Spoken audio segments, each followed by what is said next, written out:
Welcome everyone as we prepare for Shabbos Parashat Shemini. The Parsha begins with Yom HaShmini on the 8th day, which is Rosh Chodesh Nisan, after Moshe had already assembled or disassembled the Mishkan 7 times. And finally, on the 8th time, Moshe assembled the Mishkan, but did not disassemble it. This was the time that the Mishkan was now inaugurated, and the Pasuk tells us a fire came down from heaven, and the whole process of using the Mishkan properly began. Why did specifically the 8th time? The Chassam Sofer asked, the Miluim is only 7 days. What's the 8th? We know that when we say Kriya Shema, we say in the pasuk of Echad, we're supposed to have certain thoughts.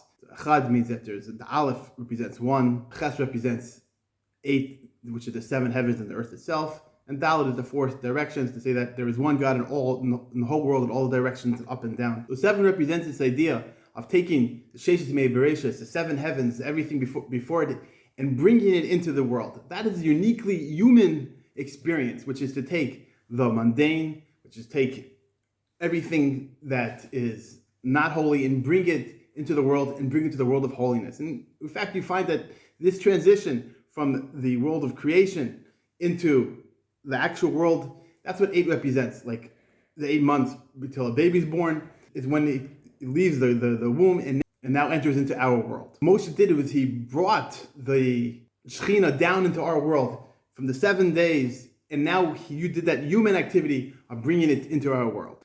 The Sefas Emes teaches us that this is what happens on Shabbos as well. We get it in Neshama Yisera. The Neshama Yisera represents this concept of the 8th, that we have the 7 days of the week, and then the 8th that we bring the Kedusha of Shabbos into our lives. We bring it into the world. That there is a certain level that a Baal Tshuva has that a Tzaddik Gomer doesn't have. He explains it with our Parsha, that in our Parsha, the Tzaddik Gomer doesn't need the fire to come down from heaven. But the Bnei Yisrael, after they did the Chet Egel, they didn't understand that Hashem was going to take our karbanos and our halavim. He's going to go ahead and actually want that. So they needed this fire to come down from heaven to show them that no, Hashem is Miratza, that their want brought down the fire. So this is a higher level than the Tzaddik Gomer. Tzaddik Gomer doesn't need this. But there is a certain level that the Baal Tshuva has, that he's able to bring down this fire. He's able to go up another level. It's a level that maybe the tzaddik doesn't need, but it's a higher level nevertheless. And he says that that's what it means that Rashi brings down that Karav, that Moshe had to bring Ahron close. Ahron was embarrassed. He says, how can I be the Koahen Gadol? How can I be the one to bring the karbanos? I was involved in the Chet Egel.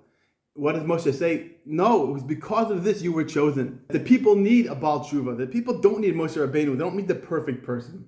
They need the person that's the Baal Tshuva like them. That's who needs to be the Koahen Gadol. When a person goes to the Beis HaMikdash, they need the Koahen Gadol that brings their kabbalah, that brings them close, needs to be with them. Somebody that brings down the fire like they do. Somebody who's on their level. Moshe Rabbeinu was saying, you don't need me. It was you, specifically the person that was involved in the Chet Egel, the person that was the Baal Tshuva. That's who needs to be the Koahen Gadol. That's who the Bnei Yisrael need. That is why you're chosen.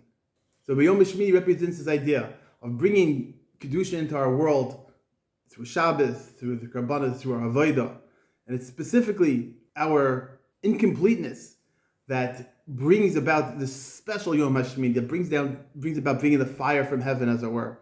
So when we read Parashat Shemini, let's all go ahead and have that in mind to bring down that special piece of heaven that we all have. Yom HaShemini, bring that fire down and bring Hashem into our lives, into the whole wide world. Wishing everyone a fabulous Shabbos.